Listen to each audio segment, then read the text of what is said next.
better than the rest. Trusting God to manifest. Welcome back to the Now Morning Show. Now, this morning we have the Commonwealth Youth Games. We're going to be discussing that in your spotlight on Now.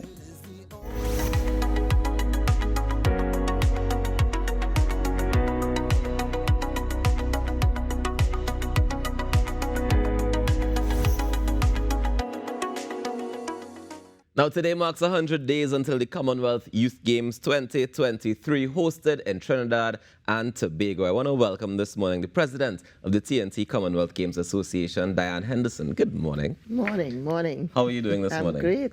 Welcome back. I mean, you're always here. Are we excited for the Youth Commonwealth Games 2023? Yes, we are. I think the energy is raising and definitely excited. Now, what is the importance of us hosting it here in Trinidad and Tobago? There are a lot of reasons. One, not only to bring sport to the forefront, but also the whole idea about the youth. It's a youth games, ages 14 to 18. What we really want to do is inspire the youth. It is a platform to have the youth learn about sport. It's also educational, the various areas of educational, safeguarding, legacy, So the whole thing about it is that we intend to make sure that we engage the youth, involve them, empower them. There are several areas there, but also one of the other reasons that when we did the bid was also to showcase Trinidad and Tobago as a sporting tourism area. Okay. So now that we have the velodrome certified, it's a UCI certified velodrome, we're getting a lot more countries coming in and the events are happening. So they have the aquatic center that is very good. We had Pan Am Championships here recently. So and we had the tennis thing the other day as well. There was something with tennis. So there's several opportunities for Trinidad and Tobago and to raise that profile through sport. Okay, and I think that's fantastic. I mean, how would you rate our performance in the Caribbean Games that just passed? Because we're talking about young people in sport, right? I think they did well. We have to be grateful and recognize that these athletes go out there and do their best. Yeah. Whatever it is that comes back, we are really, really supportive and congratulate them on their performances and their efforts. So I think we did very well. Can't remember the numbers now of the medals. But I know we got quite a few. Quite a few. Exactly. We like to bring them home in a big bag and things, so it's always nice. All right, so what's the plan for the Commonwealth Youth Games 2023? I understand that we're having some things in Trinidad, some things in Tobago. Right. Can you break it down for me? Yeah, so we know that, the games are 4th to 11th August. We have 7 sports, 3 in Trinidad. Here's the Crawford Stadium is athletics. The cycling velodrome in Couva is cycling, as well as the areas around the Brian Lara Academy is the road cycling and time trial. Okay. And then you have the aquatic center for swimming. Right. In Tobago, you have the shore park for the rugby on the field, as well as netball inside. And then you have triathlon for the Buku area. And concerning the beach volleyball, we're still dealing with some details, but we will get that all sorted. All right, no problem. So we're looking forward to the islands being able to share the activities, and people can go to whichever ones and plan it out properly accordingly. Well, yes, we have so far 1,061 athletes confirmed. Following 3 reallocation. This is how we do it in the association. So the athletes are all reallocated, and now the countries have 1,061 athletes are confirmed to participate. What does it mean when you get reallocated? So when you qualify, when they do go through the qualification process, and if a country doesn't take up a sport, then they'll put it out to the other countries. Oh. So so it's reallocated to another country. So it's a fair process going through. So that means we can have more people entering in a particular sport. Is that what the reallocation means? If there's space. Or if you didn't get a chance before, then you will then get offered. Okay. So then, so it's specific numbers for specific sports. All right. So I understand that there are also some legacy projects happening inside the Commonwealth Games? Right. So the legacy project. So last week, we had the Youth Voice Conference, right, which is a conference which we engaged young people arranged our interns, our equipped interns from Commonwealth Games Federation. They arranged the function, and it was all the students from about 10 or 15 schools that came to the function up at the El Dorado Community Center, and they were engaged platform, with questions. They responded very much engaged, and they were given recommendations on how to solve issues about women in sport, safeguarding, social media, inclusion. Very, very good and very, very interactive. We still want to get some of that information out from that. But it's all about, then I know that through, in collaboration with the ministry, there is the, and thank you for the government for the support. We can't go without the government having guaranteed us the possibility of being able to host. The other thing is that through the youth games, the ministry is going through the development, and they're trying to push for sports in schools, and this would lead to a much more, let's use a mushroom effect. Hopefully we will get that through when sport is brought back to the schools from young, straight through the system. How important do you think that is, though, in terms of being able to curb society? That is very important, because all of us were brought up with playing sport in schools and athletics in schools. So the whole thing about it is that sport brings a certain amount of discipline and the manner in which self-management, and the whole thing about it is when you get those certain behaviors, it becomes then an attitude, it becomes then a whole disposition as you grow older. So that alone sets the tone for a different type of... So then how come we fell off of that? Where did we lose that along the way? The focus, Trinidad and Tobago, for me, I think, is quite focused on education, and that came through the whole industry, the old thinking that education was or is the only factor. But education is not the only factor. You need education to support, but you can do sport with education. You don't have to do education alone. And that has been the argument, that my son, as well as many children out there, have done sport and have achieved with their together with find education. A balance, right? Of course, there's a balance. And there's also opportunity for further education if you play sport as well, in terms of scholarships, etc. So we also would like the young people to recognize that sport is a career. Sport can be a career. There are very, very many, different types of careers in sport.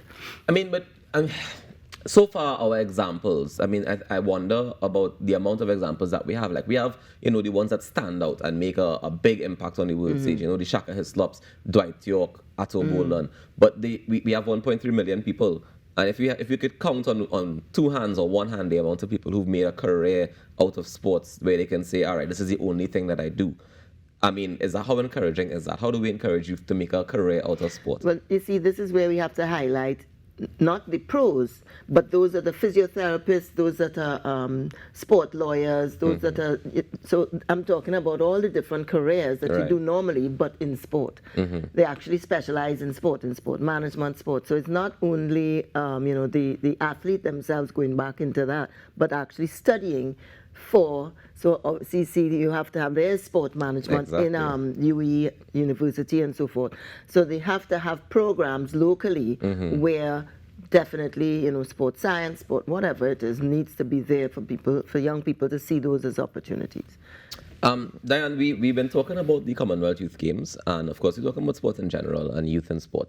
But we have a facility that's currently under refurbishment. Is it realistically going to be the Crawford Stadium? It's set to host, you mentioned, the athletics and the para-athletics, right? Yeah. Right, so it's set to host the athletics. Is it going to be in shape completed? And time? Yes, I think so. We're looking good. I'm very confident. We've been getting the updates regularly to say, all right, this is... I'm very confident that the Hazy Crawford Stadium will be ready. I'm very confident all the venues will be ready.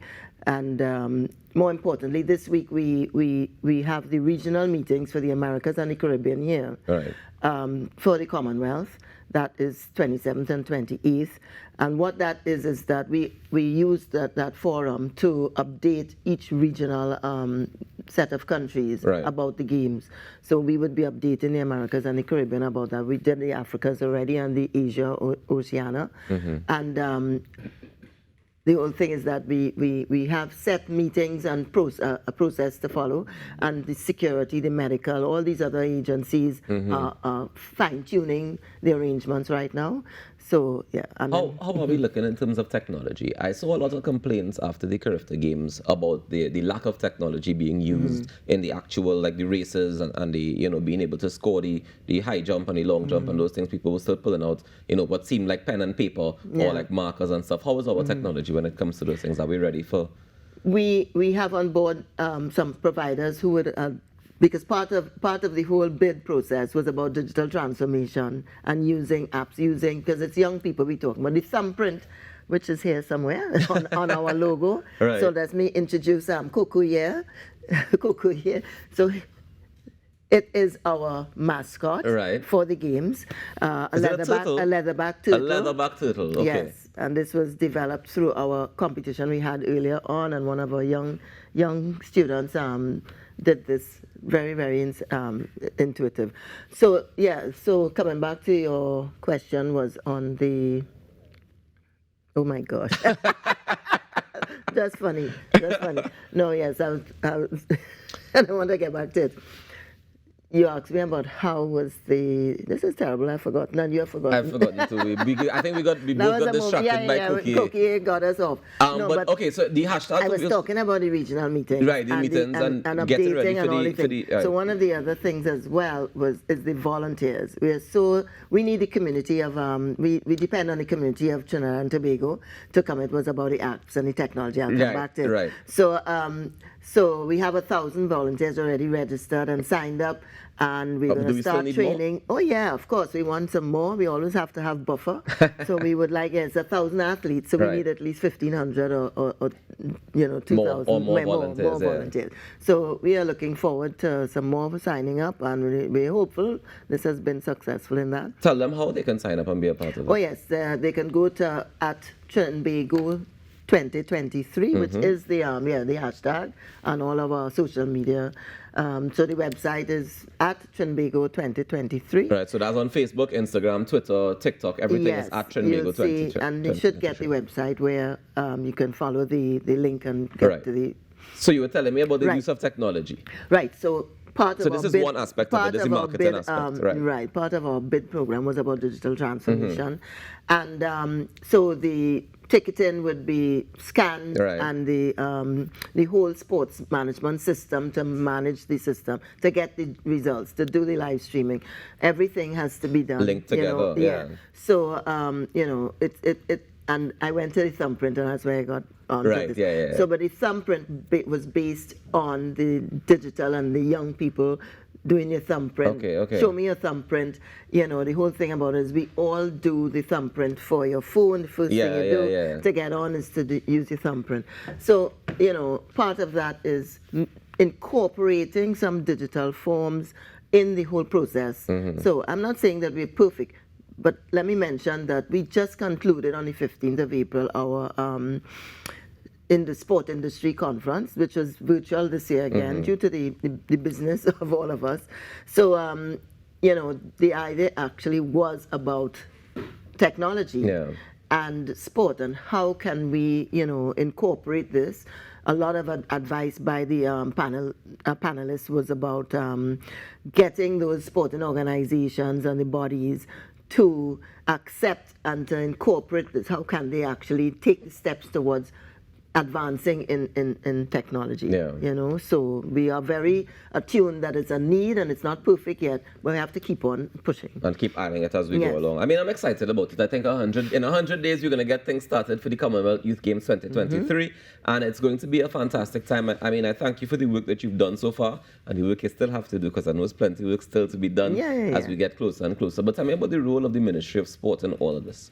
Oh yeah, the Ministry of Sport, as I said, is the the government is the funding part of it. However, the ministry over Sport TT controls or directs all the agencies.